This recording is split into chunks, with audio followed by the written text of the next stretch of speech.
খেলার পুতুল না, আমায় নিয়ে খেলো না, রঙের পিরিতি আমি আর চাই না।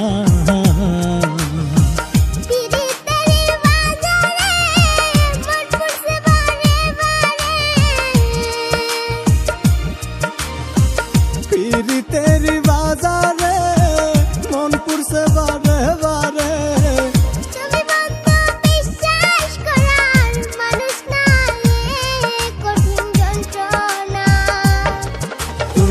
মুক্তি দাও